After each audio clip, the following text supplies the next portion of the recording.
देश में चुनावी माहौल है, पक्ष और विपक्ष दोनों ही जनता को लुभाने का पूरा प्रयास कर रहे हैं। राजनीतिक पार्टियों का कहना है कि अगर उनकी सरकार सत्ता में आती है तो जनता की समस्याओं का हल होगा और देश का विकास होगा। लेकिन प्रदेश की उस जनता का क्या जो लगातार सरकार को अपनी समस्याओं से अवगत करा रही है, फिर भी सरकार न जाने क्यों इन शिक्षा मित्रों की तरफ ध्यान नहीं दे रही है।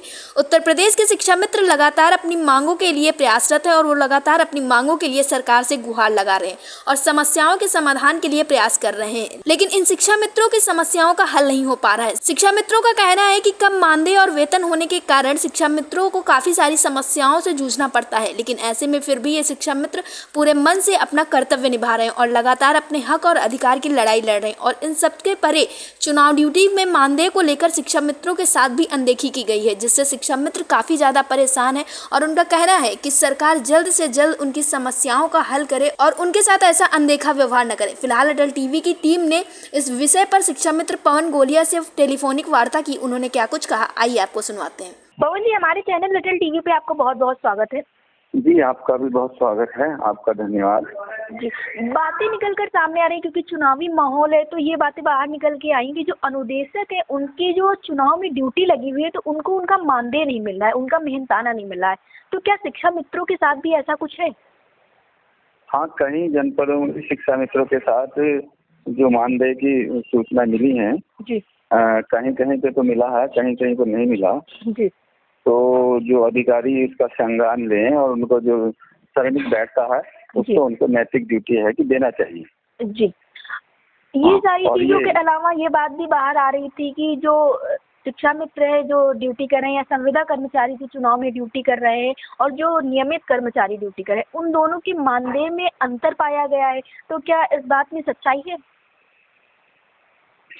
देखिए, जो शिक्षा मित्र और जो अन्य संविदा कर्मी ड्यूटी कर रहे हैं, जी, अभी हमारे यहाँ जनपद में चाहे वो T2 में शिक्षक लगी है, जी, चाहे शिक्षा मित्र की लगी है, जी, तो मानदेय में तो मुझे लगा था कि इक्वलिटी है, समान समान है।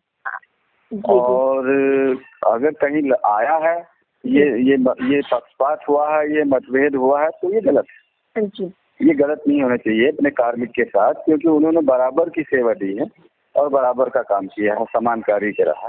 तो अगर यह कहीं जनपद में किसी में भी किसी भी कार्मिक के साथ जी, ऐसा बिहेवियर किया गया है असमानता का, जी, तो ये असंवैधानिक है, इसको गलत माना जाए। जी। सभी शिक्षा मित्र लंबे समय से संघर्ष करते चले आ रहे हैं, लगातार सरकार से गुहार लगाते चले आ रहे हैं ताकि उनकी समस्याओं का हल हो सके।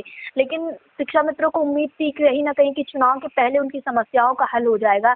लेकिन अब चुनाव परिणाम भी आने वाला है 4 जून को, कुछ समस्याओं का हल नहीं हुआ। तो आपको क्या कुछ उम्मीदें हैं कि क्या 4 जून के बाद शिक्षा मित्रों को कोई बड़ी खुशखबरी मिल सकती है?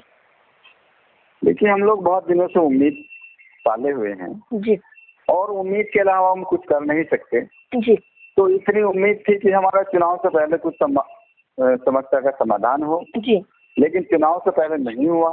जी, अब लास्ट उम्मीद यही बचती है कि यही अपेक्षा रहेगी चुनाव के बाद हो, जी, लेकिन होना चाहिए। अगर चुनाव के बाद भी समस्या का समाधान नहीं होता जी, तो ये बहुत बड़ा पक्षपात है, जी, बहुत बड़ा शिक्षा मित्रों के साथ जो इनजस्टिस है। जी, और हम स्टेट से, अपनी राज्य गवर्नमेंट से जी, यही निवेदन करेंगे कि चुनाव के तुरंत बाद जो भी इनका संवैधानिक राइट्स है, जी, जो भी इनका अधिकार है, जी, वो मिलना चाहिए। जी। सभी और ये शिक्षा भी मित्र, जी, ये भी कार्मिक हैं, शिक्षक हैं और बहुत लंबे समय से जी, विधिवत योग्य शिक्षक हैं जी, और बहुत लंबे समय से जो फुल टाइम है शिक्षण कार्य करते हैं। जी, तो इनके साथ तो बिल्कुल भी पक्षपात नहीं होना चाहिए। जी, एज ए असिस्टेंट टीचर जो कार्य कर रहे हैं और जो योग्य हैं सारे लोग, जी, उनको जो है शिक्षक के समान जो सुविधाएं हैं, वेतनमान है, जो फैसिलिटी है, जी, उसका इनका संवैधानिक राइट्स बनता है और ये राज्य सरकार को देना ही चाहिए। जी।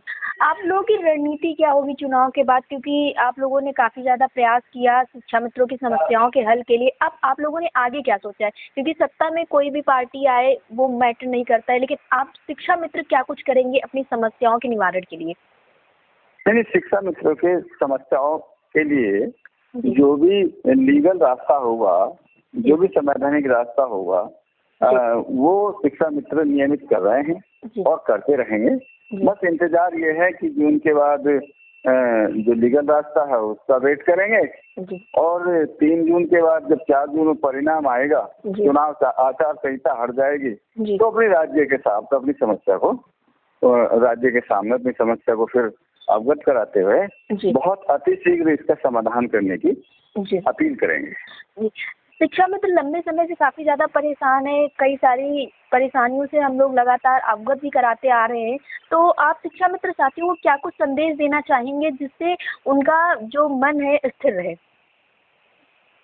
देखिए, संदेश तो अपने शिक्षा मित्र साथियों का यही है कि आप लंबे समय तक सेवा दी है जी और आप हर दुख सुख में बेसिक शिक्षा के साथ खड़े रहे हैं। जी दुख है, समस्या है, जी जितना कुछ और इंतजार करें, जी महीने का, 15 दिन का जी और इंतजार करें, और इंतजार करने में जो भी होगा वो परिणाम अच्छे आएंगे। इस आशा और उम्मीद के साथ आप सकारात्मक रहिए और अपने कर्तव्य को पूरा करते रहिए।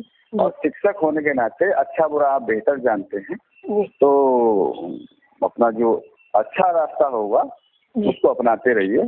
सकारात्मक अपने मन में विचार रखिए और अपने संघर्षों को याद रखिए। जी बस यही नैतिक ड्यूटी है शिक्षक की। जी और अपने कर्तव्य को फिर अड़ जाइए। चुनाव आचार संहिता लगभग हट जाएगी 3 तारीख को और 4 में फिर हमारी परिणाम के बाद फिर हमारी जो ड्यूटी है और कर्तव्य है उसको हम करेंगे। जी। अटल टीवी से जुड़ने के लिए धन्यवाद। जी धन्यवाद।